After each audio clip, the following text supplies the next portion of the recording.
এই মুহূর্তে কে জানি এই জায়গায় বাপ হারায় বইছে, কে জানি মা হারা বইছে। কার মা বাপ জানি দুনিয়ায় নাই, কার মা বাপ জানি কবর থেকে কান্দার ডাক দিয়ে বলে, ছেলে রে মেয়ে রে মা পিলে গেলি আমা বলে একটু কানলি না বাবা। কবরে এসা খবর পাইলাম দুনিয়ায় যদি কোনো ছেলে মেয়ে মা বাবার জন্য কান্দে, ইসালে সোয়াব করে রুহের মাগফিরাত কামনা করিয়া কান্দে, আমার মাবুদ ছেলে মেয়ের চোখের পানি বিছিলা বাপ মার কবর আযাব মাফ করিয়া দিবে। আমি জানি না ভাই কার মা নাই কার বাবা নাই। ওয়ামা উমিরু ইল্লা লিয়াবুদুল্লাহ, আল্লাহর নির্দেশে গোলামি করা লাগবে। আমার বাইরে আল্লাহ পাক বলেন পিতা মাতার খেদমত যারা করবে তারাও তো গোলাম হইয়া যাবে। ওয়া কাদা রাব্বুকা আল্লা তা'বুদু ইল্লা ইয়াহু ওয়া বিল ওয়ালিদাইনি ইহসানা। আল্লাহ পাক বলেন তোমার রবের কুদরতি পার্লামেন্টে ফয়সালা হইয়া গেছে, তোমার রবের গোলামি করার পর মা বাবার খেদমত করবা। মা বাবার নামে কান্নাকাটি করাও কিন্তু গোলামি করা। এরে বন্ধু আমার বাইরে আমার বাবাজিরা, যার বাবা নাই তার মতন বড় দুঃখী আর কেউ নাই, আবার যার মা নাই তার মতন বড় এতিম আর কেউ নাই।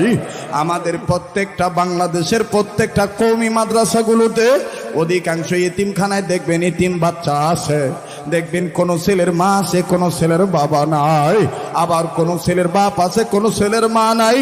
এইরকম এতিম বাচ্চাদের সামনে একটু বসবেন, এতিম বাচ্চাদের সাথে সময় দিবেন, দেখবেন বাপ হারায় কি বেদনা অন্তরে লইয়া জ্বলে।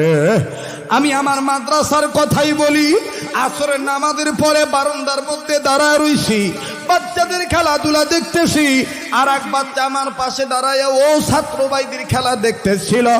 আর এক বাচ্চার বাবা অভিভাবক হইয়া বিস্কিটের প্যাকেট নিয়ে মাদ্রাসায় এসে বাচ্চার সাক্ষাতে বাপের দেখা ছেলেটা খেলা বাদ দিয়া বাপের কাছে আইলো। বাপে বাচ্চাটার জড়ায় ধরে সুরম সুমা দিল, বিস্কিটের প্যাকেট দিল, টাকা দিল। আর এই দৃশ্যটা দেখিয়া বারান্দার ছেলেটা, আমি জানতাম না যে ওর বাবা নাই, বারান্দার ছেলেটা বারান্দার গ্রিলের সাথে মাথাটা টাকায় আর চিৎকার দিয়া কান্দার বলে, আমার বাবা কি আইব,